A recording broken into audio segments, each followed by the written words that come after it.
ये धरती चांद सितारे, ये नदियां पवन घटारे, मिट जाएगा सारा जहां रे, बस प्यार रहेगा यारे। तो नमस्कार मित्रों, welcome to number one classes, जहां हम करते हैं नंबर वन पढ़ाई। साथ में चलता है ऑल इंडिया रेडियो मेरा गाना गाने का। और ये गाना मैंने फालतू में नहीं गाया है, क्योंकि ये गाने में मैंने धरती चांद सितारे नदियां पवन घटारे और प्यार रहेगा यहाँ रे, ये सारी बातें बोली है। क्योंकि आज हम पढ़ने वाले हैं क्लास 7 का पहला चैप्टर, जो कि है एनवायरमेंट। जियोग्राफी का पहला चैप्टर जो कि है एनवायरमेंट। 6th क्लास की पूरी ज्योग्राफी हम खत्म कर चुके हैं ऑलरेडी। एंड टुडे मेरे बंधुओं, हम पढ़ने वाले हैं क्लास 7 का फर्स्ट चैप्टर। तो इन्वायरमेंट क्या होता है, जो मैंने गाना गाया वो इससे जुड़ा हुआ है ना। हर चीज यहाँ पे कुछ ना कुछ रीजन के लिए की जाती है। जैसे थाला फॉर अ रीजन, वैसे यहाँ पे हर गाना for a reason. Okay, and let me adjust my air conditioner. Okay my dear friends, now environment क्या होता है मित्रों, हम पढ़ने तो वाले हैं इन्वायरमेंट, पर इन्वायरमेंट होता क्या है ये हमको अगर पता चल जाएगा तो हम ठीक से पढ़ेंगे ना, हम अच्छी तरीके से उसको पढ़ पाएंगे। तो भाई चलो पता करते हैं इन्वायरमेंट क्या होता है। इन्वायरमेंट का मतलब होता है पर्यावरण। पर्यावरण हिंदी अनुवाद एकदम उचित। पर्यावरण, पर्यावरण को बोलते हैं इंग्लिश में इन्वायरमेंट। तो क्या होता है environment? Everything that surrounds living being, यानी कि जीवित व्यक्तियों को। लिविंग बीइंग्स का मतलब जीवित चीजों को, चाहे उसमें आदमी हो, चाहे उसमें जानवर हो, चाहे उसमें पेड़ पौधे हो मित्रों, चाहे उसमें सांप हो, चाहे उसमें शेर हो, चाहे उसमें भालू हो, चाहे उसमें कुत्ता हो, बिल्ली हो, गधा हो, सुअर हो, कुछ भी हो जो जिंदा है। जिंदा रहने के लिए तेरी कसम, सांस लेना और खाना खाना जरूरी है सनम। तो भाई उसमें जो है ना, जो भी जिंदा लोग हैं, जिंदा चीजें हैं, उनके आसपास की जो भी चीज है वो सारी की सारी इन्वायरमेंट है। इसीलिए मैंने गाना गाया था, ये नदियां पवन बहारे। तो वो जो नदियां पवन बहारे हमारे आसपास में है, इस गाने में भी इन्वायरमेंट की बात की गई है। तो उनको हम क्या बोलते हैं? एनवायरमेंट बोलते हैं। हमारे आसपास में, तुम जहां बैठे हो, अभी मैं जहां बैठा हूं, मेरे आसपास में जो कुछ भी है, एयर कंडीशन चल रही है, उसकी ठंडी हवा आ रही है, सामने मेरे मोबाइल चल रहा है, वो रिकॉर्डिंग कर रहा है, इधर मेरे कुछ डला हुआ, उधर मेरे कुछ डला हुआ है। तो each and everything which is surrounding me, मेरे आसपास में जो भी मुझे घेरे हुए है, वो मेरा एनवायरमेंट है। अच्छा, तो भाई एनवायरमेंट मेरा अगर वो है जो मेरे आसपास में है, तो इसका मतलब अलग अलग जगह पे मेरा अलग अलग इन्वायरमेंट होगा। क्योंकि मैं अगर आज मेरे कमरे में बैठा हूं तो अलग अलग चीजों ने मुझे घेर रखा है, कल को मैं पहाड़ पे चला जाऊं तो वहां पे अलग चीजें मुझे घेरेगी, क्योंकि पहाड़ पे तो सिस्टम एकदम अलग होगा ना। तो हाँ भाई, इन्वायरमेंट जगह के हिसाब से बदल भी जाता है। क्योंकि परिभाषा ये है कि एवरीथिंग, सब कुछ, दैट सराउंड्स लिविंग बीइंग, यानी जीवित बीइंग। लिविंग बीइंग का मतलब जीवित जीवों को। जीवों को, जीवों में सब आ गया, इंसानों की बात नहीं हो रही, सारे जीव, उनके आसपास जो भी है वो सब कुछ होगा। यानी कि जो जंगल में रहते हैं शेर, उनके आसपास में क्या रहता है? उनके आसपास में पेड़ रहता है, घास के मैदान रहते हैं। सुंदरबन में अगर टाइगर रहता है तो सुंदरबन डेल्टा है, डेल्टा में बहुत सारे बड़े बड़े पेड़ लगे हुए हैं, तो वो उसका एनवायरमेंट है। तो हर हर जीवित चीज का एनवायरमेंट अलग अलग हो सकता है। अच्छा, एग्जाम्पल क्या है?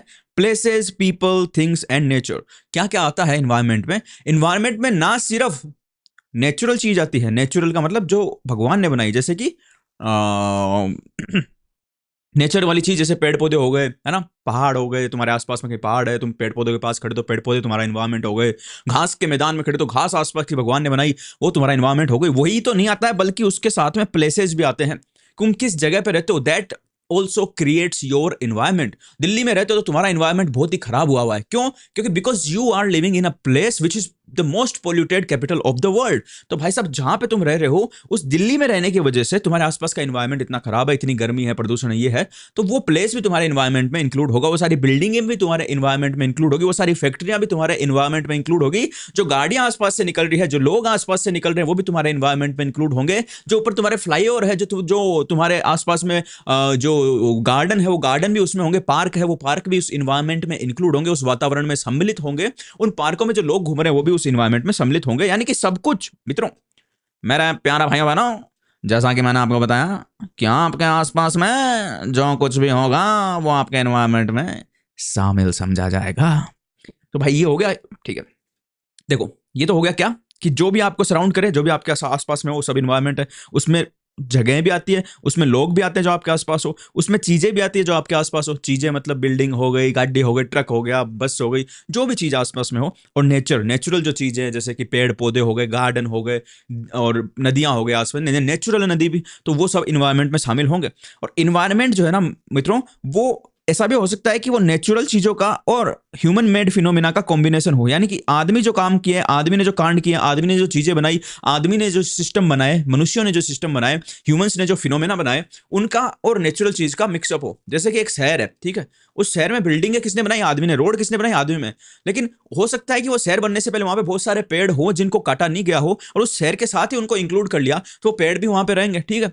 हो सकता है उस शहर में कोई ऐसी जगह भी छोड़ी गई हो जहां पे जंगल हो, जिसमें कंस्ट्रक्शन नहीं किया गया, और वहां पे अभी भी जंगली जानवर रहते हैं। जैसे अगर जयपुर की मैं बात करूं, तो जयपुर में जो है झालाना डूंगरी जो है, झालाना डूंगरी किसी को पता हो, जयपुर में झालाना डूंगरी का एक पूरा जंगल का इलाका छोड़ा गया है। जयपुर पूरा शहर है, लेकिन झालाना डूंगरी में जंगल छोड़ा गया है, और ऊपर पहाड़ जो बच्चे वहां पे उनको भी छोड़ा गया है, ताकि वहां पे भी जंगल विकसित हो सके। तो कई बार वहां से बाघ, तेंदुए, तेंदुए बाघ तो नहीं, तेंदुए ये आ जाते हैं।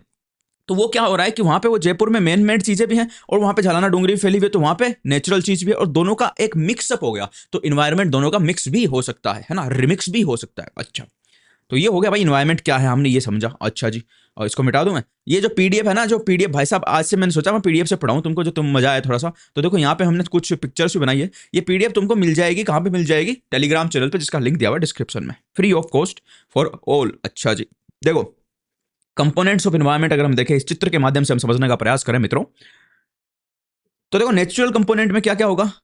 एयर हो गई आपकी, हवा जो हो गई, हवा हम लेते हैं, खींचते रहते हैं सारे दिन, हवा के बिना चल नहीं सकता आदमी, पता है, तो वो भी नेचुरल होगी। लैंड जो हो गई, यानी कि जमीन, जिस जमीन पे खड़े हैं वो हमने थोड़ी बनाई है, हमने जमीन के ऊपर रोड बना दी, लेकिन जमीन जो है वो बहुत बहुत बहुत तगड़ा स्ट्रक्चर है भाई। अगले चैप्टर में हम उस स्ट्रक्चर को भी पढ़ेंगे। तो वो किसने बनाई? वो बनाई प्रभु ने। प्रभु के भरोसे हाको गाड़ी, हरि के भरोसे हाको गाड़ी हो। तो ऐसा क्यों बोलते हैं कि हरि के भरोसे हाको गाड़ी? क्योंकि भाई हरि ने यानी प्रभु ने ही बनाई है सब कुछ, हमारे बस की कुछ नहीं है भाई। तो सारे पेड़ पौधे और सारी हवा भगवान ने बनाई, ये जो है ना, ये सारी की सारी चीज, लैंड, सब कुछ है भगवान ने बनाई। लिविंग थिंग्स, यानी कि जो भी गेंडे, हाथी, भालू, आदमी ने थोड़ी बनाए, आदमी ने थोड़ी डिजाइन किया है कि भाई आज मैंने नए नए जानवर का डिजाइनिंग किया है, उसका नाम है गेंडा, और फिर आदमी ने उसको फैक्ट्री से निकाला। नहीं, भगवान ने बनाया ना। अच्छा, वाटर, हाइड्रोस्फीयर, बड़े बड़े समुद्र है, बड़े बड़े ओशियन है, बड़े बड़े ग्लेशियर है, ये सारे के सारे क्या आदमी ने बनाए? नहीं, किसने बनाए? प्रभु ने। और प्रभु को ही हम बोलते हैं नेचर। तभी तो हम बोलते हैं प्रकृति को मां मानते हैं हम अपनी। मां क्यों मानते हैं? क्योंकि we think that the nature is a divine thing. Divine का मतलब भगवान के बराबर हम नेचर को, प्रकृति को मानते हैं। इसलिए मानते हैं क्योंकि नेचर ही भगवान का रूप है। हम हिंदू धर्म में मां पार्वती को नेचर यानी कि प्रकृति का रूप मानते हैं। तो इसीलिए नेचर ही भगवान का रूप है, क्योंकि ये जो चीजें नेचर में है, ये किसी इंसान के बस की बात नहीं है सपने में भी बना पाना। उसका 0.0001% भी इंसान नहीं बना सकता पूरी जिंदगी में, जो इतनी चीजें भगवान ने बनाई है। तो ये नेचर वाली चीजें भी इन्वायरमेंट में इंक्लूड है। उसके अलावा इन्वायरमेंट में क्या इंक्लूड है? जो चीज नेचर ने बनाई वो तो है ही है, जो चीज आदमी ने बनाई वो भी हमारे इन्वायरमेंट में इंक्लूड होगी। क्या? बिल्डिंग्स आदमी ने बनाई है, पार्क्स आदमी ने बनाए हैं। जो पार्क होते हैं, मतलब जो पार्क होते हैं हमारे शहरों में, वो नेचुरल जंगल नहीं है, उसको स्पेसिफिकली किसी आर्किटेक्ट ने डिजाइन किया माय डियर फ्रेंड, और वहां पे स्पेसिफिकली कुछ टाइप के पौधे लाके लगाए गए, और वैसा उसका डिजाइनिंग बनाया गया, तो वो आर्टिफिशियल है। तो इसलिए पार्क्स भी ह्यूमन मेड में आएंगे। बट जो जंगल है जहां पे अपने आप पौधे उग गए, जैसे झालाना डूंगरी की मैं बात कर रहा था जयपुर में, तो वो जो है वो जंगल को बोलेंगे हम नेचुरल जंगल, क्योंकि वहां पे किसी आदमी ने अपनी टांग नहीं लगाई है। वहां पे प्रकृति ने स्वयं ही वहां पे पौधे उगा दिए, वहां पे घास उगा दी, वहां पे सब कुछ कर दिया, तो वो नेचुरल होगा। और ये पार्क्स होंगे artificial, human made things. Road जो हो गई, हमारे शहरों में जो रोड बनाते हैं हम, वो भी ह्यूमन मेड होगी, और वो भी क्या मानी जाएगी? ह्यूमन मेड इन्वायरमेंट का पार्ट मानी जाएगी। और मोन्यूमेंट्स, मोन्यूमेंट्स का मतलब होता है जो भी हमने ताजमहल बना दिया, लाल किला बना दिया ना, चित्तौड़ का किला है बड़ा सारा, तो ये किसने बनाया है? These are made by human beings. Let me give 1 second brother and my dear, 2 minute रुक जाओ, मैं आ रहा हूं अभी।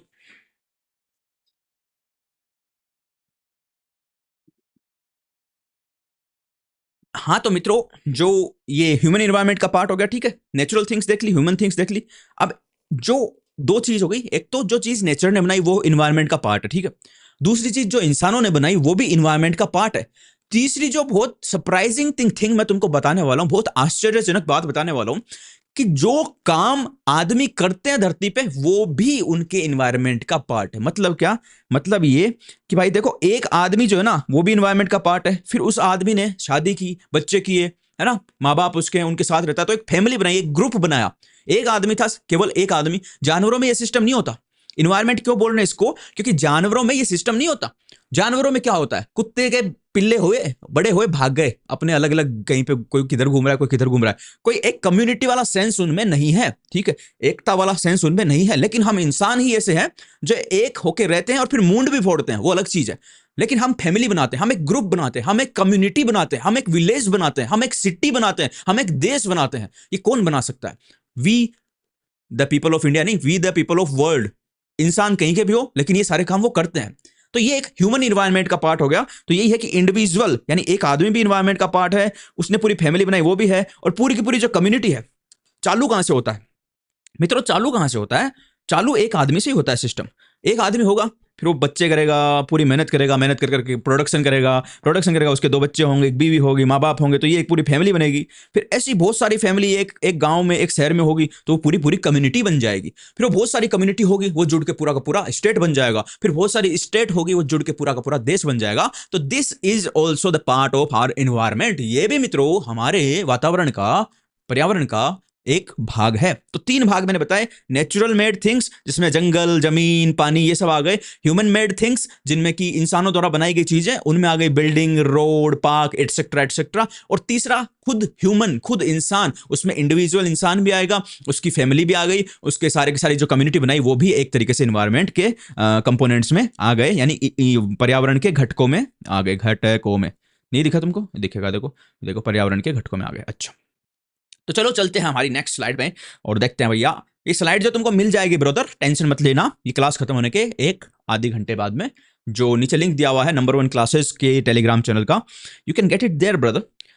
अब बात करते हैं कि भाई नेचुरल इन्वायरमेंट जो हमने पढ़ा, देखो कंपोनेंट ऑफ इन्वायरमेंट में हमें पढ़ा कि एक कंपोनेंट होता है नेचुरल इन्वायरमेंट। तो अब इस नेचुरल इन्वायरमेंट के हम टाइप देखेंगे, कितने टाइप का, यानी कितने प्रकार का होता है। क्या नेचुरल का मतलब? प्राकृतिक। अच्छा, मैं हिंदी ढंग से लिख देता हूं ना भाई, बढ़िया तरीके से। प्राकृतिक पर्यावरण के प्रकार, टाइप्स ऑफ नेचुरल इन्वायरमेंट। प्राकृतिक पर्यावरण यानी जो भगवान ने बनाया, उनके प्रकार कितने होते हैं? तो देखो उसमें कोई दिमाग लगाने वाली चीज है नहीं, सिर्फ 2 प्रकार होते हैं। कौन कौन से होते हैं मित्रों? एक प्रकार तो ये होता है, ये ब्लैक वाला मस्त लग रहा था यार, ये कैसे बंद हो गया? ये गिव मी सम ब्लैक। हाँ, एक प्रकार तो प्राकृतिक पर्यावरण का क्या होता है, ये दिख रहा है तुमको? दिखाई दे रहा है? हाँ, कि भाई एक तो वो चीजें होंगी जो भगवान ने बनाई, जिनमें जीवन होगा, जो जीवित होगी, है ना, जीवित होगी। और दूसरी वो चीजें होगी जिनमें जीवन नहीं होगा, जो जीवित नहीं होगी, यानी कि जो जिनको जीवित तो नहीं बोलेंगे, लेकिन मरा हुआ भी नहीं बोलेंगे, उनको क्या बोलेंगे? अजैव। अजैव, ठीक है। जैव और अजैव, ये ठीक रहेगा। जैव का मतलब वो जिनमें जीवन है, जो बढ़ते हैं, चलते हैं, गिरते हैं, उठते हैं, रोते हैं, गाते हैं, नाचते हैं, जैसे कि मैं गाता हूं, गाता रहे मेरा दिल। तो मेरा दिल गाता रहता है, क्यों? क्योंकि मैं जीवित हूं। लेकिन कोई पत्थर है, उसका दिल थोड़ी गाएगा, नहीं, उसका दिल नहीं गाएगा। तो वो पत्थर का दिल नहीं गाता, इसलिए उसको बोलेंगे अजैव। इंग्लिश में इनको बोलते हैं, जैव को तो बोलते हैं बायोटिक, बायोटिक। और अजैव को क्या बोलते हैं हम? एबायोटिक, ठीक है। अब वही देखो तुमको यहां पे लिखा हुआ कि बायोटिक 2 प्रकार के होते हैं नेचुरल इन्वायरमेंट, इसको बोलेंगे जैव, इसको बोलेंगे अजैव। प्राकृतिक पर्यावरण के घटक जो है, प्राकृतिक पर्यावरण के 2 प्रकार होते हैं। एक तो होता है बायोटिक यानी कि जैव, जिसमें जीवन हो, और दूसरा होता है एबायोटिक यानी इसमें जीवन ना हो। आसपास में नजर घुमा के देखोगे तुमको दिख जाएगा। कैसे? बायोटिक का मतलब होता है लिविंग ऑर्गेनिज्म, वो चीजें जिनमें जान है, जिनमें जीवन है, लाइक प्लांट्स, एनिमल्स, ठीक है। प्लांट भी आ गए उसमें, क्योंकि पौधे भी बढ़ते हैं, जीवन होता है पौधों में भाई। तुम निर्जीव मानते होगे कई लोग, लेकिन पौधे भी जिंदा है। अच्छा, एनिमल्स हो गए, गधे, घोड़े, इंसान भी एनिमल ही है ना, तो इंसान भी आ जाएगा। और आजकल तो मूवी में भी इंसान एनिमल बन के आता है, तो इसलिए अर्जुन वैली ने कट जोड़ के गंडासी मारी। दूसरा होता है अबायोटिक, अजैव। अजैव का मतलब क्या होता है? अजैव का मतलब वो होता है जिसमें जीवन ना हो, यानी कि जैसे लैंड, हमारी धरती, पत्थर, ठीक है। ये मोबाइल फोन मेरे सामने, ये भी अजैव है। ये माइक्रोफोन, ये भी अजैव है। तो इनमें जीवन नहीं है, ठीक है। इनको हम काम में लेते हैं। कौन काम में लेते हैं? इन अजैव चीजों को जिनमें जीवन है वो काम में लेते हैं। जैसे कोई मैंने पिक्चर दी है, यहां पे धरती है, ये आपको लैंड दिख रही है, you can see this land, you can see this land. इस धरती में कोई जीवन नहीं है ना, ये जीवन नहीं है, इसमें धरती में खुद में कोई जान नहीं है, लेकिन उसमें से जो पौधा निकल रहा है मित्रों, देखो इस पौधे में जान है, क्योंकि ये धीरे धीरे बड़ा होगा और बड़ा होगा। तो ये पौधा इस धरती को काम में लेगा बड़ा होने के लिए। धरती में खुद में तो जीवन नहीं है, लेकिन वो इस पौधे को जीवन दे रही है ना। इस पौधे को जो जो चीजें चाहिए जीवित रहने के लिए, that is being provided by the non biotic things. तो जो ये बायोटिक चीजें हैं और ये एबायोटिक यानी कि अजैव चीजें हैं, ये आपस में इंटरेक्शन करती है, और जो जीवन जिनमें है, जो जिंदा है, वो इन बिना जिंदा वाली चीजों का उपयोग करके अपने जीवन को और भी बढ़िया बनाते हैं। जैसे हम भी धरती का उपयोग करते हैं हमारी खेती करने के लिए, हमारे मकान बनाने के लिए, हमारे रोड बनाने के लिए, और फिर उससे हमारी जिंदगी आसान होती है। तो हम जीवित हैं, धरती जीवित नहीं है, लेकिन दोनों का उपयोग करके, दोनों एक साथ रह के ही आराम से जीवित रह सकते हैं। मान लो धरती नहीं होती, अगर धरती नहीं होती तो खेती किस पे करते, खाते क्या? तो क्या बिना धरती के हम जिंदा रह सकते? नहीं। तो धरती में जीवन नहीं है, लेकिन फिर भी वो हमको जीवन देती है। ये बात ध्यान रखना कि एबायोटिक चीजें बायोटिक चीजों के जिंदा रहने के लिए बहुत जरूरी है। अच्छा, चलो आगे चलते हैं मित्रों, मिटा देता हूं इसको मैं। अर्जुन वैली ने गढ़ जोड़ के खंडासी मारी। ह्यूमन इन्वायरमेंट, नेचुरल इन्वायरमेंट देखा अभी हमने, प्राकृतिक पर्यावरण देखा। क्या देखा? प्राकृतिक पर्यावरण। अभी हम देख रहे हैं मानव पर्यावरण, मानव निर्मित पर्यावरण। मानव निर्मित पर्यावरण क्या भैया? मानव निर्मित पर्यावरण में मैंने आपको बताया था कि जो इंसान एक्टिविटीज करते हैं, जो इंसान बनाते हैं चीजें, और जो इंसान आपस में इंटरेक्ट करते हैं, यानी कि इंसान जो है वो चुपचाप नहीं बैठता कभी भी ना। अभी मैं बैठा हूं, मैं भी चुपचाप दिख रहा हूँ, तुमको नहीं दिख रहा? अच्छा, तो मैं क्या कर रहा हूं? मैं तुम लोगों को पढ़ा रहा हूं। ओके, मैं तुम लोगों को पढ़ा रहा हूं, तो भाई मैं भी चुपचाप नहीं बैठूंगा, तुम भी चुपचाप नहीं बैठोगे, तुम पढ़ोगे फिर। तो इंसान कुछ ना कुछ करता रहता है। तो मेरी एक्टिविटी, तुम्हारी एक्टिविटी, जो भी हम एक्टिविटीज कर रहे हैं, वो भी इंसान का ह्यूमन इन्वायरमेंट का पार्ट है। ठीक है, ओलंपिक्स चल रहे हैं तो ओलंपिक खेले जा रहे हैं, अभी कहीं पे कहां पे चालू है आज मेरे को पता नहीं। उसके अलावा बहुत सारे लोग हैं, कई ऑफिस में काम कर रहे हैं, कई बॉर्डर पे हमारी रखवाली कर रहे हैं, क्रिकेटर क्रिकेट खेल रहे हैं, तो वो एक्टिविटीज है, these are also part of human environment. दूसरा क्रिएशन। तो क्रिएशन क्या होगा? जैसे बिल्डिंग देख रहे हो तुम, किसने बनाई है? इंसानों ने बनाई ना। रोड बनाई, बिल्डिंग बनाई, पार्क बनाए, जो भी हमने देखे, तो ये इंसानों द्वारा क्रिएट की गई चीजें भी ह्यूमन इन्वायरमेंट का पार्ट होती है मित्रों। और तीसरी, interaction of human beings. Interaction क्या होता है? देखो ये आपस में सभी बातचीत कर रहे हैं, देख रहे हो तुम, ये देखो, ये इससे बात कर रहा है, ये इससे बात कर रहा है, ये फोन पे बात कर रहा है। तो इंसान कभी भी चुपचाप नहीं बैठ सकता। अब जैसे मैं अगर इस कमरे में भी बैठा रहूं पूरे पूरे दिन, तो उसके बावजूद भी मैं इंटरेक्शन करूंगा तुम लोगों से ऑनलाइन माध्यम से। तो माध्यम कुछ भी हो सकता है, medium can be anything, but interaction हमेशा होता रहेगा इंसान का किसी ना किसी के साथ में, क्योंकि humans are social animals. Humans को क्या बोला जाता है? ह्यूमंस को बोला जाता है मित्रों सोशल एनिमल्स, यानी कि जो इंसान है वो सामाजिक जानवर है। जानवर तो है, वो मूवी आई उसकी वजह से नहीं, पहले से ही बता रहा हूं मैं, जानवर है, लेकिन सोशल एनिमल, यानी कि इंसान आपस में बातचीत करना और ये सब करना जरूरी समझता है, उसी से वो आराम से जिंदा रहता है, उसको मन में आती है। जानवरों के इतनी मन में नहीं आती आपस में बात करने के लिए, इंसान बात किए बिना रह नहीं सकता। और इंसानों में स्पेसिफिकली अगर हम बात करें तो जो तुम्हें पता है, एक एक चुटकुला चलता है, एक एक जोक चलता है। एक आदमी ने पूछा कि दुनिया का सबसे बड़ा झूठ बताओ, तो उसने बोला कि एक कमरे में दो औरतें बंद थी, अच्छा, और उस कमरे में एकदम शांति थी। इसको दुनिया का सबसे बड़ा झूठ बोलते क्यों? औरतों की बात नहीं भाई, इंसान आदमी भी होगा तो बात करेंगे, कई देर बैठे रहेंगे तो बात करनी ही पड़ेगी, क्योंकि इंसान की ये प्रवृत्ति है। तो वो ह्यूमन सोशल सिस्टम जो हो गया, जहां पे इंटरेक्शन कर रहे हैं, ह्यूमन के क्रिएशन जो कंस्ट्रक्शन कर रहे हैं वो, है ना। और उसके अलावा उनकी एक्टिविटीज में क्या है?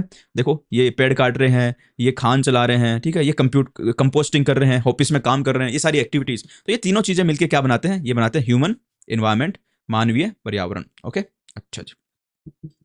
अब चलते हैं हम नेचुरल इन्वायरमेंट की तरफ। नेचुरल इन्वायरमेंट के हमने टाइप देखे थे कि टाइप तो होते हैं भाई साहब, एक तो होता है एबायोटिक यानी कि जैव, और एक होता है नहीं एबायोटिक, एक तो होता है बायोटिक यानी कि जैव, और एक होता है ए बायोटिक यानी कि अजैव, ठीक है, जिसमें जीवन हो जिसमें जीवन ना हो। लेकिन अब हम बात कर रहे हैं ओवरऑल कि भाई नेचुरल इन्वायरमेंट में क्या क्या शामिल होता है। कुछ एग्जांपल दिए तो नेचुरल इन्वायरमेंट में हमारी जमीन भी नेचुरल है, तो नेचुरल इन्वायरमेंट में आएगी। पानी जो है वो भी नेचुरल इन्वायरमेंट में आएगा। हवा जो आसपास में वो भी नेचुरल में आएगी। और लिविंग बींग्स यानी कि जो जानवर है और जो जिंदा चीजें हैं वो भी नेचुरल इन्वायरमेंट में आएगी। वो चीजें जिनको इंसानों ने नहीं बनाया वो नेचुरल में आएगी। जैसे ये देखो, ये मोर है, हो पीहू पीहू बोले पिया मोलडी, तो ये पीहू पीहू पीहू ऐसे बोलता रहता है मोर जंगल में। और जंगल में मोर बोला, किसने देखा? किसी ने नहीं देखा। तो ये मोर जो है ये है एक जंगली जानवर, तो ये भी नेचुरल इन्वायरमेंट का पार्ट है। लेकिन इस मोर के साइड में देखोगे तो यहाँ से झरना बह रहा है, तो दिस पानी, ये वाटर भी नेचुरल इन्वायरमेंट का पार्ट है। लेकिन इस वाटर के आसपास तुम्हें जंगल में ये देखो पेड़ पौधे दिखेंगे, तो ये भी नेचुरल इन्वायरमेंट का पार्ट है। लेकिन इसके साथ में वो जमीन जहां पे ये मोर खड़ा है अभी, वो जमीन भी नेचुरल इन्वायरमेंट का पार्ट। तो नेचुरल इन्वायरमेंट में ये सब चीजें मित्रों आती है। अच्छा, हाँ जी, आगे चलते हैं। नेचुरल इन्वायरमेंट में समझ गए हम क्या क्या होता है। अब हम देखेंगे कि नेचुरल इन्वायरमेंट के कंपोनेंट्स क्या होते हैं। हमने नेचुरल इन्वायरमेंट के टाइप देखे। टाइप में कौन कौन से दो मेजर टाइप होते हैं। एक तो होता है बायोटिक, बायोटिक का मतलब जैव वातावरण, और दूसरा होता है एबायोटिक यानी कि अजैव वातावरण। उसके बाद में हमने नेचुरल इन्वायरमेंट के कुछ एग्जाम्पल देखे, जिसमें होता है लैंड यानी जमीन, पानी, वाटर, एनिमल्स एंड एयर। ये सारी की चीजें जो कि पर्यावरण ने, प्रकृति ने हमको दी, वो सब के सब नेचुरल इन्वायरमेंट में आती है। उसके बाद में अब हम देखने वाले नेचुरल इन्वायरमेंट के घटक। घटक किसके? प्राकृतिक पर्यावरण के घटक। अच्छा, मैंने पीछे पीछे जो है ये हटा दिया था, ये मिटा दिया था, तो मैं फिर से लिख के फिर अपलोड कर दूंगा, हिंदी लिख के इनके हाथ से, ठीक है।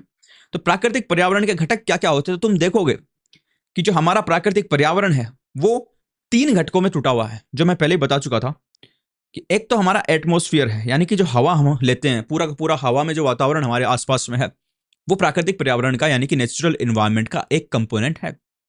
दूसरा हमारा लिथोस्फेयर यानी कि अर्थ, जिस पे मैं बैठा हूं, तुम बैठे हो, नितंब हमने अपने टिकाए हुए हैं, वो पूरी की पूरी धरती, वो जमीन, वो भी प्राकृतिक पर्यावरण का दूसरा घटक है। और तीसरा है हाइड्रोस्फेयर। हाइड्रोस्फेयर का मतलब होता है जल, ये भी प्राकृतिक पर्यावरण का तीसरा घटक है। तो 3 मेन घटक है प्राकृतिक पर्यावरण के। कौन से? जल थल अग्नि आकाश गगन पर केवल उसकी सत्ता, उसकी इच्छा के बिना यहां हिल ना सके एक पत्ता। तो देखो इस भजन में बोला गया है कि जल थल अग्नि आकाश, यानी इस भजन में भी इनको पता था कि भाई नेचुरल इन्वायरमेंट के 3 कंपोनेंट होते हैं मेन। कौन से? जल, जल किसको बोलेंगे? हाइड्रोस्फीयर को। थल किसको बोलेंगे? लिथोस्फीयर को। और आकाश किसको बोलेंगे? एटमॉस्फेयर को। बताओ, इतना पुराना भजन है, उसको भी पता था। तो ये तीनों चीज मिलके बनाते हैं हमारे इन्वायरमेंट को। तो ये 3 कंपोनेंट ऑफ इन्वायरमेंट हो गए। अच्छा, तो सबसे पहला कंपोनेंट हम देखते हैं लिथोस्फीयर। लिथोस्फीयर का मतलब स्थल मंडल। स्थल मंडल। अच्छा, लिथोस्फीयर जो होता है वो धरती का ऊपरी भाग होता है। जैसे मैं दिखाऊं तुमको, चलो मैं लेके चलता हूं तुमको। कई देर हो गई तुमको धरती पे घुमा के नहीं लाया मैं घुमा के लाता हूं तुमको। तो जो हमारी धरती होती है उसका ऊपरी जो भाग होता है मित्रों, उसको बोलते हैं लिथोस्फीयर। क्या बोलते हैं? लिथोस्फीयर। ओके, खुल जाए टाइम पे तो दिखा दूंगा, नहीं खुलेगा तो चलेंगे वापस। 1 2 3 1 2 3 दुनिया में आना है फिर। खुल गया। चलो मित्रों, ये मैंने बंद की। अब देखो, तो ये जो ऊपर हमको जो भी दिखाई दे रहा है ना, यानी ये जमीन दिखाई दे रही है और जो ये पानी दिखाई दे रहा है, ठीक है, तो पानी तो हाइड्रोस्फीयर में आ जाएगा, लेकिन जो जमीन दिखाई दे रही है वो लिथोस्फीयर में आएगा। और जो लिथोस्फीयर यानी कि स्थल मंडल होता है, वो इतना चिकना नहीं होता जितना दिख रहा है इसमें। मैंने बताया ना आपको, ये चिकना कभी भी नहीं होता, ये अलग अलग इसकी शेप होती है। यानी कहीं से ऊंचा, कहीं से नीचा, कहीं पे खाई, कहीं पे क्या, कहीं पे क्या। तो जूम करोगे तो पता चलेगा कि हकीकत क्या है। तो देखो, मैंने जूम किया, ये मैंने जूम किया, तो यहां तो हमको चिकना दिख रहा है। देखो यहां तो हमको चिकना दिख रहा है, लेकिन हम थोड़ी और आगे जाएं, और आगे जाएं, तो ये चिकनाहट जो है वो गायब हो जाएगी। भैया ये चिकनाहट टिकती क्यों नहीं है? टिकेगी कैसे? क्योंकि धरती अलग अलग चीजों से जो बनी है। तो देखो, ये देखो यहाँ पे ये पहाड़ चालू हो गए मित्रों। ये देखो, ये पहाड़ी एरिया चालू हो गया, दिख रहा है? उबड़ खाबड़ एरिया चालू हो गया, है ना? पीछे एकदम बराबर थी, उबड़ खाबड़ हो गई। नदी है यहाँ पे, प्लेट्यू है, कई कई चीजें हैं। देखो धरती अलग, बहुत बहुत डिफरेंट है। धरती इज वेरी डिफरेंट। यहाँ पे देखो लोगों ने बसा रखा है अपना पूरा का पूरा सिस्टम, है ना? तो ये सिस्टम बसा रखा है। आगे जाएंगे तो फिर से देखो ये पानी आ गया, ये नदी आ गई, ठीक है, ये नदी आ गई बड़ी सारी, और इसके आगे वापस से पहाड़ आ गए। तो धरती ऐसे ही है, धरती एक जैसी नहीं है। तो ये जो लिथोस्फीयर है, ये सब सब कुछ शामिल है इसमें। पहाड़ भी इसमें शामिल है, हमारे मैदान भी इसमें शामिल है, हमारी खाइयां भी इसमें शामिल है, ब्लॉक माउंटेन भी इसमें शामिल है, रेगिस्तान भी इसमें शामिल है। Each and everything which is situated on this land is included in the lithosphere. हमारे इस धरती पे जो कुछ भी स्थित है वो सब कुछ स्थल मंडल में शामिल है। तो देखो ये कुछ एग्जाम्पल यहाँ पे दिए गए। जैसे यहाँ पे ये प्लेट्यू है। प्लेट्यू का मैंने बताया ना, वो चीज होती है जो ऐसे पहले तो उठती है और फिर कई दूर तक सीधी रहती है। तो देखो ये प्लेट्यू है, ये पहले ऐसे उठ रहा है और फिर यहाँ पे देखो सीधा है, तो यहाँ पे लोगों ने मकान बना के रहना स्टार्ट कर दिया। तो ये भी स्थल मंडल का भाग यानी कि लिथोस्फीयर का भाग है। उसके अलावा ये प्लेन है, देखो खेत बने हुए यहाँ पे, एकदम सीधी है, यहाँ पे खेती की जा सकती है आराम से, लोग यहाँ पे भी रह रहे हैं। तो ये प्लेन है, ये भी लिथोस्फीयर का भाग है। ये ऊपर देखो यहाँ पे ये पहाड़ है, दिस इज माउंटेन, तो ये माउंटेन भी लिथोस्फीयर का पार्ट है। उसके अलावा जो देखो यहाँ पे क्या है, ये जंगल है तो ये जंगल भी लिथोस्फीयर का पार्ट है। तो ये सारे के सारे जो है लिथोस्फीयर का पार्ट होते हैं और लिथोस्फीयर को बोलते हैं स्थल मंडल। अच्छा, नेक्स्ट कंपोनेंट जो होगा वो होगा हाइड्रोस्फीयर। ठीक है, क्या होगा? Hydrosphere, component of natural environment. उसमें नेक्स्ट है अगला घटक जो है प्राकृतिक वातावरण का, वो है हाइड्रोस्फीयर। इसको बोलते हैं जल मंडल। ठीक है, जल मंडल का मतलब वह मंडल जिसमें जल ही जल भरा हो। तो इसमें क्या क्या आता है? Includes water bodies like river भी आती है इसमें, नदियां आती है, लेक झीलें आती है, सी का मतलब समुद्र आता है, ओशन का मतलब महासागर आता है, और ग्लेशियर यानी कि ऊपर जो पानी जमा हुआ रहता है पहाड़ों पे वो भी आता है। और ये जो है essential for all living beings, यानी सभी जीवों के लिए पानी सबसे जरूरी है। रहीमन पानी राखिए बिन पानी सब चू, सहीमन पानी राखिए बिन पानी सब सून, पानी गए ना उबरे मोती मानस चून। तो रहीम जी को भी पता था इतने दिन पहले कि पानी कितना जरूरी है, तो इसलिए ये सबके लिए जरूरी है। अब देखो यहाँ पे पानी का मैं बताता हूँ, जैसे कि ये नदी है, ये नदी जा रही है, ठीक है, ये अंडरग्राउंड वाटर है शायद, है ना? अंडरग्राउंड है ना? हाँ, ये अंडरग्राउंड वाटर है, ये नदी है, ठीक है, ये देखो ये नदी आ रही है यहाँ से, ये भी पानी में शामिल है, ये भी हाइड्रोस्फीयर में शामिल है। ये पूरा का पूरा समुद्र है ना? ये भी हाइड्रोस्फीयर में शामिल है। ये यहाँ पे देखो आइस जमी हुई है पहाड़ के ऊपर, ग्लेशियर जमे हुए हैं, और ये धीरे धीरे पानी इनसे निकल रहा है, तो ये भी हाइड्रोस्फीयर का पार्ट है। तो these all in combination with each other makes hydrosphere. ठीक है, तो मैं फोटो पे से हटा दूंगा जो भी मैं करूंगा, बाकी यहाँ पे मैंने जो लिखा हुआ वो लिखा हुआ रहेगा, पढ़ लेना। ठीक है, चलो next one is atmosphere. Atmosphere को बोलते हैं हिंदी में वायुमंडल। वायुमंडल, ठीक है। वायुमंडल का मतलब जो हमारे ऊपर है, हवा, हवा, और हवा में जो भी है वो सब वायुमंडल है। तो हवा में क्या क्या है भैया? एटमॉस्फेयर में क्या क्या है? Atmosphere is a thin layer of air that surrounds the earth, यानी हवा की पतली सी लेयर, यानी कि परत, जो कि पूरी की पूरी धरती के चारों ओर घूमी हुई है। यहाँ पे देखोगे तो ये हमारी धरती यहाँ पे खत्म हो रही है जमीन, और देखो ये ऊपर जो ये दिखा हुआ ना, ऊपर ये बाउंड्री बनाई हुई, ये थिन लेयर ऑफ एयर है, एटमॉस्फेयर है ये, जो कि धरती के चारों ओर क्या कर रखा है इसने? फैलाव कर रखा है। ये देखो एटमॉस्फेयर में ये गैसें भरी पड़ी है, और ये धरती के चारों ओर है। लेकिन आप बोलोगे कि साहब अगर ये गैस है और ये धरती के ऊपर है तो ये रुक रही क्यों है? ये अंतरिक्ष में इधर चली क्यों नहीं जाती? ये चली क्यों नहीं जाती? ऐसे निकल क्यों नहीं जाती? यहाँ पे कैसे रुक रही है इस बाउंड्री में? तो ये रुक रही है भैया ग्रेविटी की वजह से। ग्रेविटी मतलब gravitational force hold it. Gravity मतलब धरती के ऊपर आप कुछ भी डालोगे, जैसे कोई आदमी कोई बिल्डिंग से गिर जाता है कभी, है ना, तो नीचे गिरता है जोर से। क्यों? क्योंकि धरती के ऊपर से जो भी नीचे चीज आती है, ऊपर जो भी हवा में चीज रहती है, उसको धरती अपनी ओर खींचती है। तो इस हवा को भी धरती अपनी ओर खींचती रहती है हमेशा, हमेशा धरती इसको अपनी ओर खींचती रहती है। तो इसलिए ये हवा उस एक लिमिट में रहती है, धरती के साथ घूमती है, और धरती से छोड़ के भागती भी नहीं धरती को, है ना, क्योंकि धरती ने इसको पकड़ रखा है। जाने नहीं देंगे तुझे, जाने तुझे देंगे नहीं, चाहे तुझको आकाश बुलाए, हम ना उससे डरने वाले, जाने ना तुझको ऐसे देंगे हम। ऐसा कौन बोल रहा है? ऐसा धरती बोल रही है वायुमंडल को कि तेरे को जाने नहीं देंगे, ऊपर पकड़ के रखेंगे। अच्छा,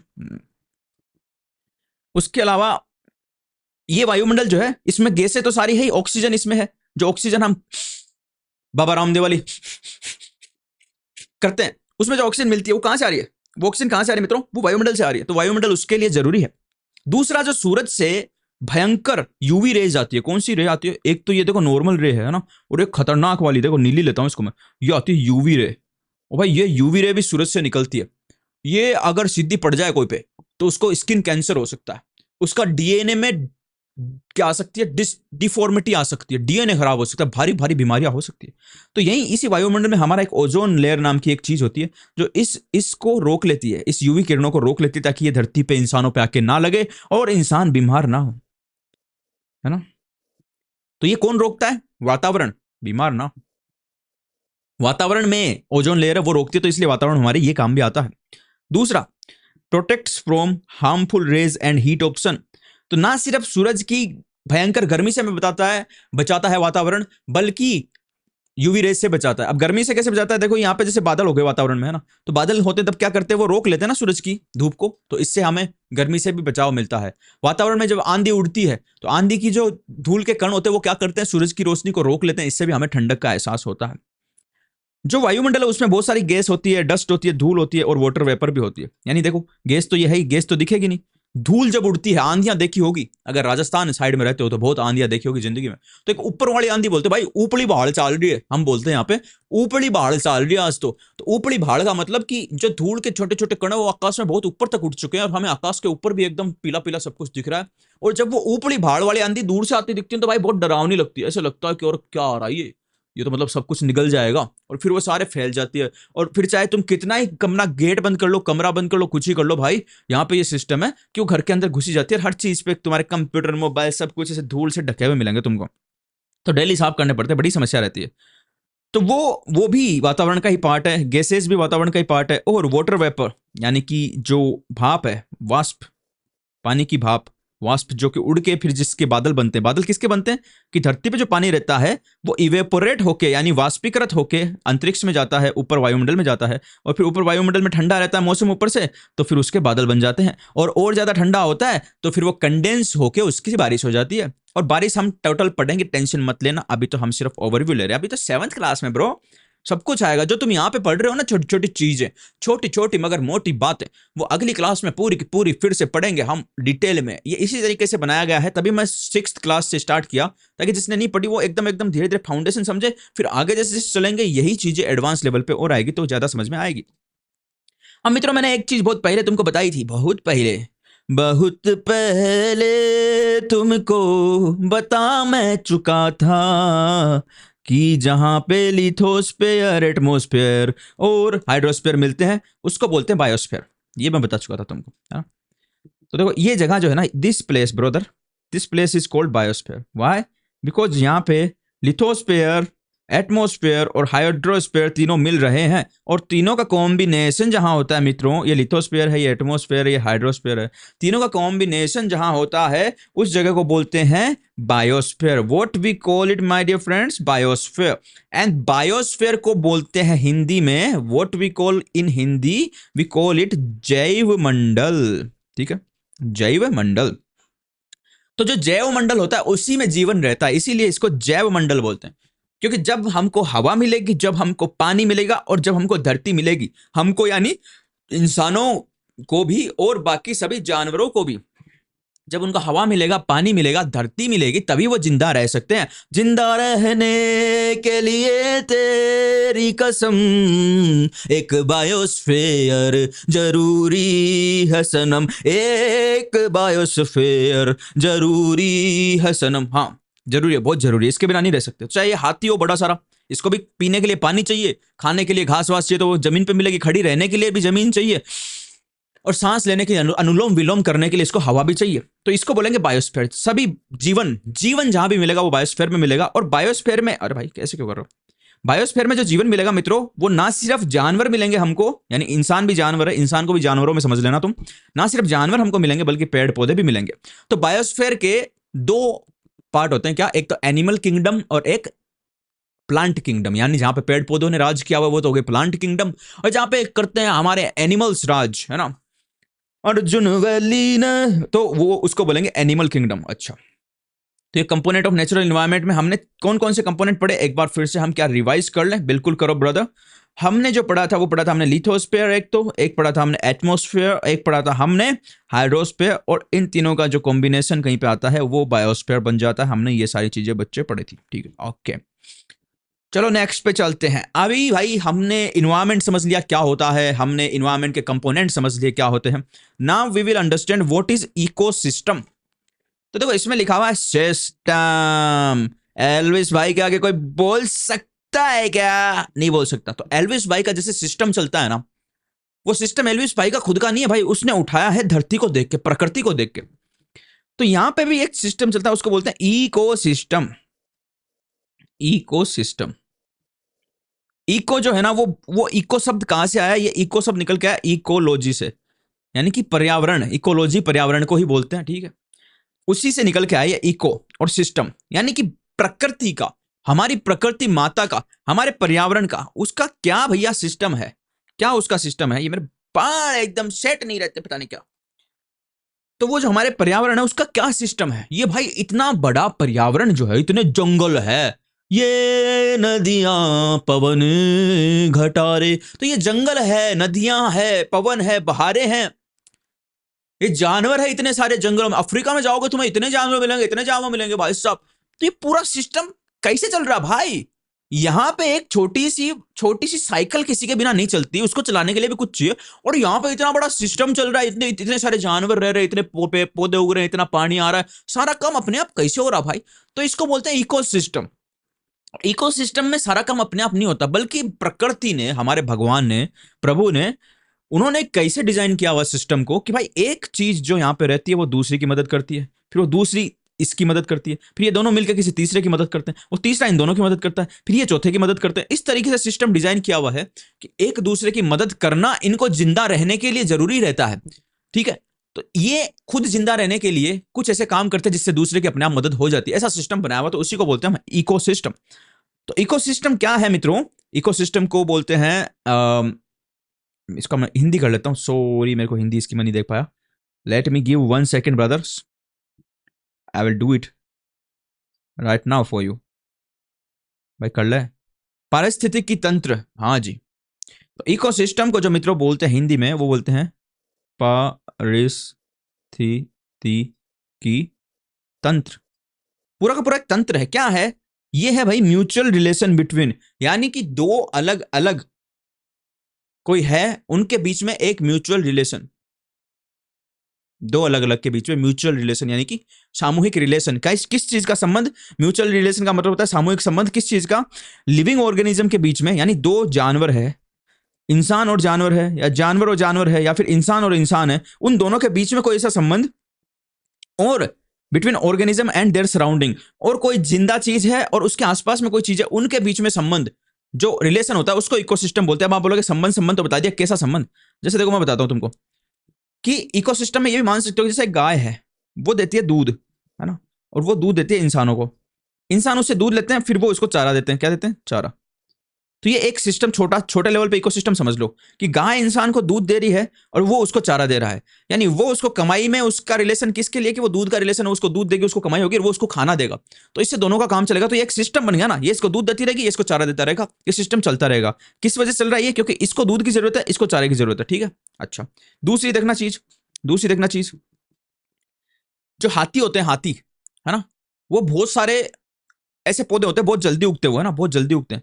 तो हाथी उन पौधों को खा जाते हैं, लेकिन उन पौधों में कई क्या सिस्टम होता है? उनमें बीज होता है, एक छोटा छोटा बीज होते हैं, तो हाथी वो बीज भी खा लेते हैं। ठीक है, ये हाथी कहाँ था? वो हाथी, बड़ा वाला हाथी, ये रहा। तो ये हाथी मान लो वो बीज भी खा गया उस पौधे के साथ में। अब वो पौधे को तो हाथी खत्म कर देगा, मतलब तोड़ देगा, फिर उगने में टाइम लगेगा, लेकिन वो पौधा जल्दी उगता है। अब हाथी मान लो खा के दूसरी जगह जाएगा, वहां पे खा लिया, दूसरी जगह जाएगा। अब दूसरी जगह जाएगा, वहां जाते जाते हाथी ने पहले से खाया, वो पचेगा, फिर इसके प्रेशर बनेगा, है ना, 2 नंबर। तो हाथी करेगा पोटी, पोटा, पोटा करता है, पोटी नहीं करता ये। तो उन बीजों का क्या सिस्टम होता है कि वो हाथी के पेट में डाइजेस्ट नहीं होते, वो इसके पोटे से वापस निकल जाते हैं। अब क्योंकि हाथी ने जो नीचे निकाला अपना मसाला, हाथी ने नीचे निकाला अपना मसाला, उस मसाले में पोटा तो है उसका, उसके साथ बीज भी है। अब बीज को खाद मिल गया, वो पोटा, ठीक है, और फिर जहां पे वो निकालेगा वहां पे फिर वो फिर से पौधा उगेगा। तो यहाँ पे म्यूचुअल रिलेशन क्या हुआ भाई हाथी के बीच में और पौधे के बीच में? कि हाथी का तो भूख मिटाई पौधे ने, ठीक है, हाथी की तो पौधे ने भूख मिटाई, और फिर हाथी उसके बीजों को लेके गया और कहीं पे डाल के आया। हालांकि ये दोनों जानबूझ के नहीं कर रहे हैं, लेकिन ये सिस्टम भगवान ने ऐसा बना दिया कि एक दूसरे की मदद करेंगे अगर इनको खुद का काम करवाना है। तो हाथी को अगर पेट भरना है तो उसको वो खाना ही पड़ेगा, और वो खाएगा तो उसका बीज अपने आप फैले ही फैलेगा, तो दोनों का एक सिस्टम चल गया। अब हाथी भी जिंदा रहेगा और वो पौधा भी बढ़ता रहेगा और फैलता रहेगा चारों तरफ, है ना। इस तरीके से सिस्टम होता है इकोसिस्टम। तो लिविंग ऑर्गेनिज्म के बीच में भी हो सकता है, यहां पे तो पौधा भी लिविंग ऑर्गेनिज्म यानी कि जीवित एक एक चीज थी, और हाथी भी एक जीवित चीज थी। लेकिन यह भी हो सकता है कि ऑर्गेनिज्म और उनके सराउंडिंग के बीच में जो रिलेशन, वो भी इकोसिस्टम हो सकता है। कैसे? जैसे ये है, ये क्या है? ये भैंसा है या सुअर, मुझे नहीं पता। यहां पे देखो ये क्या है? पानी। पानी लिविंग होता है क्या? नहीं, पानी निर्जीव होता है ना। लेकिन ये इनके बीच में रिलेशन है कि इसको पिएगा पानी को आके, है ना, रोज प्यास लगेगी, यहाँ पे आएगा, पिएगा और चला जाएगा। ठीक है, तो ये इनके बीच में क्या, कौन सा रिलेशन हो गया? किसके बीच में हो गया ये? लिविंग ऑर्गेनिज्म के बीच में और उनके सराउंडिंग के बीच में, आसपास की चीजों के बीच में। ठीक है, ये जो यहाँ पे कटा हुआ पेड़ पड़ा है, मरा हुआ पेड़ है, यहाँ पे पत्थर है, इनके बीच, इनके अंदर भी कुछ जानवर जो अपना घर बना लेते हैं और वो रहते हैं, तो वो उनका आपस का रिलेशन हो गया। तो इसको बोलते हैं इकोसिस्टम, यानी कि जानवर जो आपस में एक रिलेशन बनाते हैं जिंदा रहने के लिए, और जो आपस में रिलेशन बनाते हैं और जो अपने सराउंडिंग के साथ में, अपने आसपास की चीजों के साथ रिलेशन बनाते हैं जिससे कि वो अपना जीवन यापन करे, तो उसको बोलते हैं इकोसिस्टम। और इकोसिस्टम बहुत बढ़िया तरीके से देखने को मिलता है नेचुरल हैबिटेट में, यानी कि जंगलों में, है ना। इंसानों का भी इकोसिस्टम ही है, जैसे मैंने गाय का और इंसानों का एग्जांपल दिया, वो भी एक इकोसिस्टम ही है। अच्छा, चलो, तो एग्जांपल ऑफ इकोसिस्टम देखो दे रहे हैं। एग्जांपल ऑफ इकोसिस्टम क्या है कि बहुत सारी जगह पे अलग अलग टाइप के इकोसिस्टम होते हैं। जैसे जंगल का इकोसिस्टम अलग होगा, है ना, जंगल में जानवर रहेंगे, नदियां रहेगी, पत्थर वत्थर रहेंगे, और जानवर रहेंगे, शेर रहेगा, शेर किसी जानवर को मारेगा, वो जानवर पौधे को खाएगा, फिर वो उसके बीज फैलाएगा, शेर उसको खाएगा, और फिर शेर क्या करेगा, उनकी संख्या को कंट्रोल में रखेगा। इस तरीके से सारा सिस्टम चलता रहता है। तो जो जगह जैसी होगी वहां का इकोसिस्टम भी वैसा होगा। तो देखो कई टाइप के इकोसिस्टम होते हैं, कौन कौन से होते हैं देखते हैं हम। यहाँ पे कुछ हमने इकोसिस्टम लिए हैं। इकोसिस्टम मतलब देखो इतने सारे जानवर है, पहाड़ है, वहीं पे ये जानवर बैठे हैं, नदियां बह रही है, और यहाँ पे पेड़ पौधे हैं, तो ये सब इकोसिस्टम का पार्ट है। सब एक दूसरे में कहीं ना कहीं काम आते हैं, किसी ना किसी की वजह से कोई ना कोई का कोई काम हो रहा है, इसीलिए वो जिंदा है। तो इसीलिए अगर किसी एक चीज को यहां से हटा दिया जाए इकोसिस्टम से, तो फिर बहुत प्रॉब्लम हो जाएगी बाकी जानवरों को, है ना। इसलिए बोलते हैं कि पेड़ वेड़ मत काटो, इसलिए बोलते हैं कि भाई पहाड़ों को मत तुम तबाह करोगे, कि ये पहाड़ है। अब तुमको ये पहाड़ दिख रहा है, मान लो किसी को बोलते हैं कि भाई यहाँ पे तो हम माइनिंग करेंगे, खान चलाएंगे, तो ब्लास्टिंग करके सारा पहाड़ तोड़ दिया। अब इस पहाड़ में पता नहीं कितने जीव जिनावर रहते होंगे। इस पहाड़ में हो सकता है पानी का स्टोरेज हो जिससे ये नदी बह रही हो, इस पहाड़ में हो सकता है बहुत सारी ऐसी चीजें उगती हो जिसको ये खाते हो, तो ये जाएगा तो इनके साथ में ये भी जाएंगे सारे। क्यों? क्योंकि इनका वाटर का सोर्स खत्म हो जाएगा, इनके लिए वो खाने का सोर्स खत्म हो जाएगा, और जो जीव जंतु इस पहाड़ में रहते हैं उनके लिए रहने का सोर्स खत्म हो जाएगा, तो वो भी खत्म हो जाएंगे। तो एक चीज बहुत चीजों से जुड़ी रहती है, एक चीज के खत्म होने का फर्क बहुत चीजों पे पड़ता है, तो इसी को बोलते हैं इकोसिस्टम की डिपेंडेंसी। अब हम एग्जांपल देखते हैं इकोसिस्टम के। तो देखो इकोसिस्टम के कुछ एग्जांपल है। लार्ज रेन फॉरेस्ट, अमेजोन वाले जो जंगल है ना भाई साहब, लार्ज रेन फॉरेस्ट। चलो मैं तुमको दिखाता हूं लार्ज रेन फॉरेस्ट। ये देखो जंगल है, ये पूरा पूरा जंगल है, जंगल जंगल जंगल जंगल जंगल। तो ये अपना एक अलग इकोसिस्टम है, क्योंकि हर इकोसिस्टम के हिसाब से वहां के जानवर भी अलग तरीके से अडेप्ट करते हैं। अब जो ये रेन फॉरेस्ट होते हैं ना, यहाँ पे देखो पेड़ देखो कितनी पास पास में है। तो इतनी पास पास में पेड़ होने से भाई एक चीज तो होगी क्या, कि जो तेज भागने वाले जानवर है, जैसे चीता है, जैसे शेर है, जो तेज दौड़ते हैं, वो यहाँ पे रहेंगे क्या बताओ? क्योंकि यहाँ पे तो भाग ही नहीं सकता, भागेगा इधर पेड़ आ गया, उधर पेड़ आ गया, इधर पेड़ आ गया, सामने कुछ ना कुछ है। उनको तो जगह चाहिए ना। अपन हम रेस लगाते हैं गाड़ी की, तो रेस में गाड़ी को तेज भगाने के लिए अपने को सीधी रोड चाहिए जिसमें कोई बीच में ना हो। तो ऐसे जंगलों में क्या वो जानवर रहेंगे क्या? चीता बितारी हो नहीं रहेंगे वो। तो इसलिए देखो इकोसिस्टम जो है, और उस इकोसिस्टम की जो कंडीशन है, वो ये भी डिसाइड करती है कि वहां पे किस टाइप के जीव पाए जाएंगे। तो यहाँ पे भाई देखो, यहाँ पे बहुत सारे पौधे हैं, बहुत सारी बीच में अड़चने हैं, तो यहाँ पे रेंगने वाले जीव ज्यादा मिलेंगे, सांप जैसे, क्योंकि सांप को कोई नहीं रोक सकता, सांप किधर भी घुस जाता है। तो यहाँ पे बड़े बड़े जो सांप होते हैं ना, एनाकोंडा टाइप के, वो मिलेंगे, है ना। तेंदुए मिलेंगे यहाँ पे, तेंदुए तेंदुए छुप के शिकार करते हैं, भाग के शिकार नहीं करते, तो वो तेंदुए मिलेंगे। और बहुत सारे चिड़ी विड़ी, ये वो बहुत सारे अलग अलग टाइप के जानवर यहाँ पे मिलेंगे इस रेन फॉरेस्ट में। तो इसका अलग इकोसिस्टम होगा लार्ज रेन फॉरेस्ट का, बड़े रेन फॉरेस्ट का। इसमें जैसे अमेजोन का जंगल जो है, अमेजोन का जंगल जो है वो आता है इसमें, अमेजोन का जंगल, ठीक है। अच्छा, दूसरा देखो ग्रासलैंड का इकोसिस्टम है, किसका? ग्रासलैंड का। तो लार्ज रेन फॉरेस्ट को तो क्या बोलते हैं? वर्षावन, यहाँ पे लिख दूं मैं, वर्षावन। और दूसरा है ग्रासलैंड। ग्रासलैंड का मतलब होता है घास के मैदान। घास के मैदानों का अलग इकोसिस्टम होता है। ये भी जब हम आगे और ज्योग्राफी पढ़ेंगे तो हमको ये भी समझ में आएगा कि यहाँ पे क्यों जंगल बने, यहाँ पे क्यों घास के मैदान बने, यहाँ पे क्यों रेगिस्तान बने, कहाँ पे कौन सी चीज क्यों बनी, सब कुछ समझ में आएगा तुमको ज्योग्राफी में। लेकिन अभी ये समझो कि इकोसिस्टम किस टाइप के हैं। तो घास के मैदानों में क्या होता है, पौधे कम होते हैं लेकिन घास ज्यादा उगती है। जो जमीनें रहेगी दूर तक वहां पे घास उगेगी बहुत ज्यादा, है ना।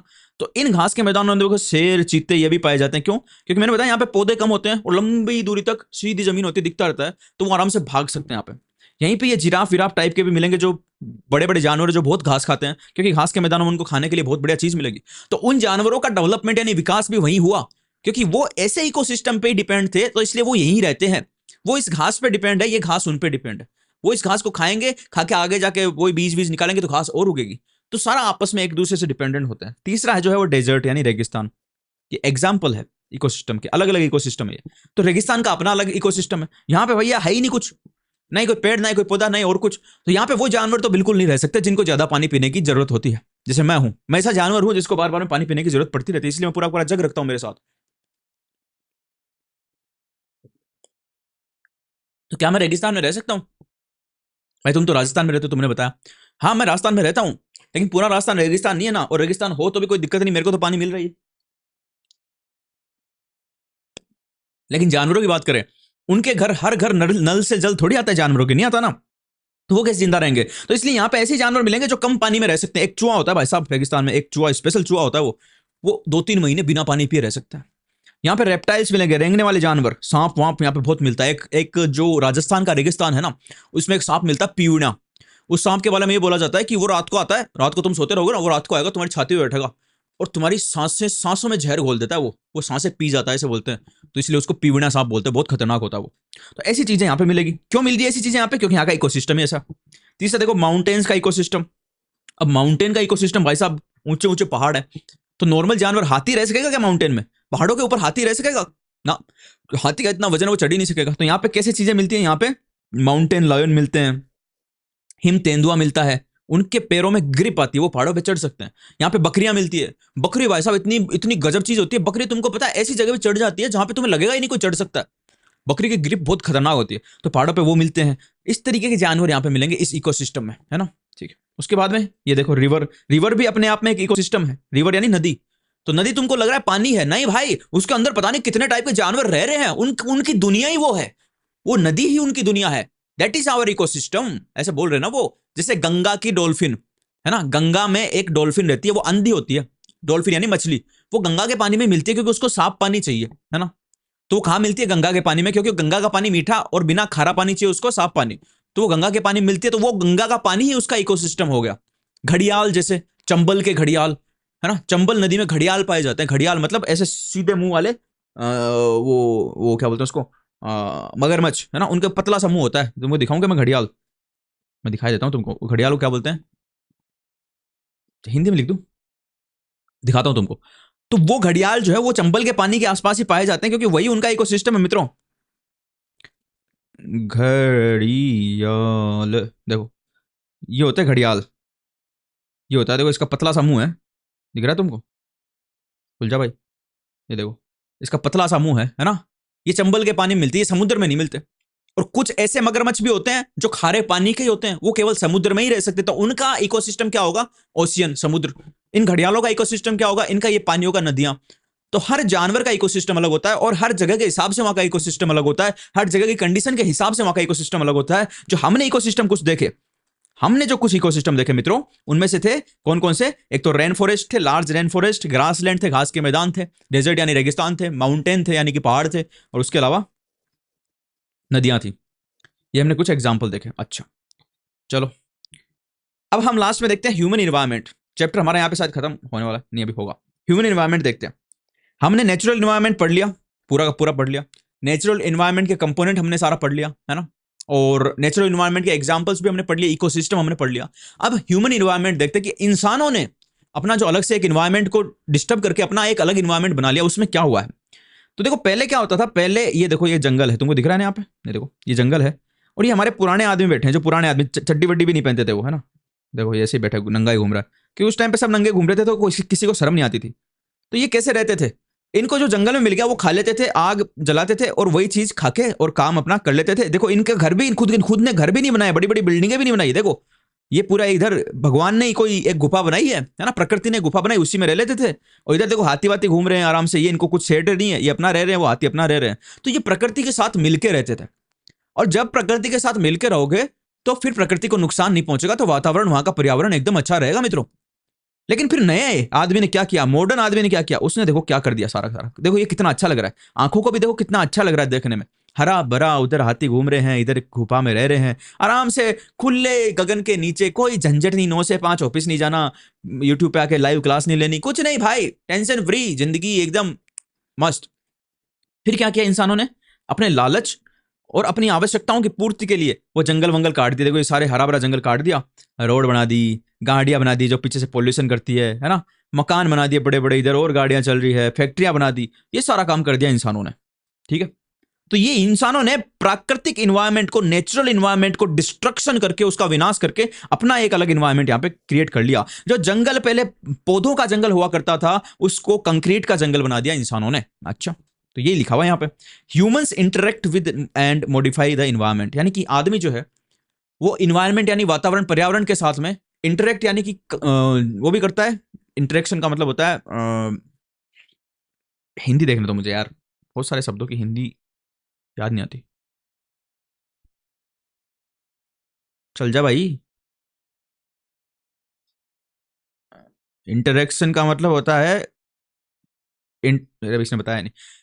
इंटरेक्शन का मतलब होता है उसके साथ में व्यवहार करता है, व्यवहार यानी उसके साथ में कुछ करता है ना, इंटरेक्शन। अच्छा, तो आदमी इन्वायरमेंट के साथ इंटरेक्शन भी करता है और उसको बदलता भी अपने हिसाब से। कैसे?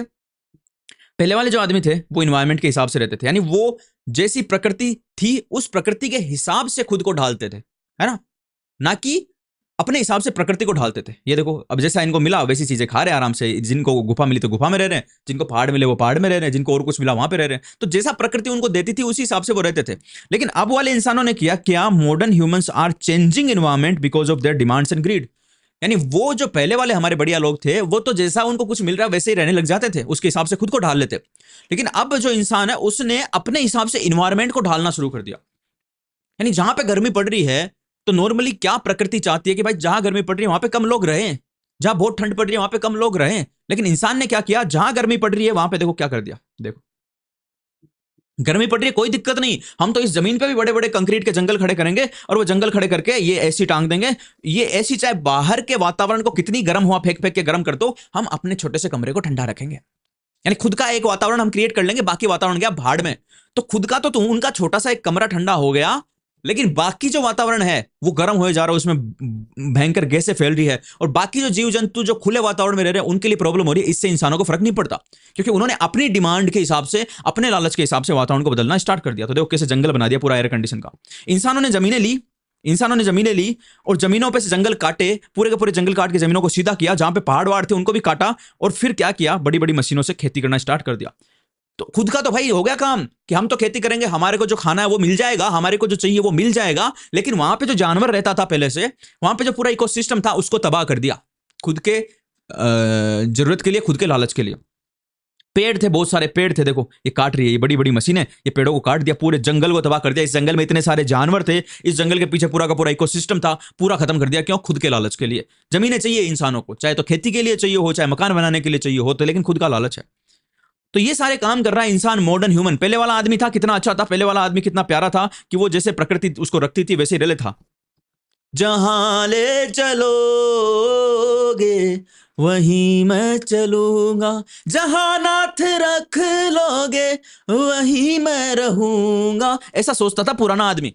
लेकिन अब वाला क्या, पैसा पैसा पैसा पैसा, हमको चाहिए पैसा। तो उस पैसे के चक्कर में पूरे के पूरे इन्वायरमेंट की ऐसी तैसी करने के लग रहा है। लेकिन जरूरत अब ये पड़ने लग गई है, क्योंकि गर्मी इतनी बढ़ने लग गई भाई साहब, ग्रीन हाउस इफेक्ट बढ़ने लग गया, ग्लोबल वार्मिंग बढ़ने लग गई। क्यों? इंसानों के खुद के लालच की वजह से।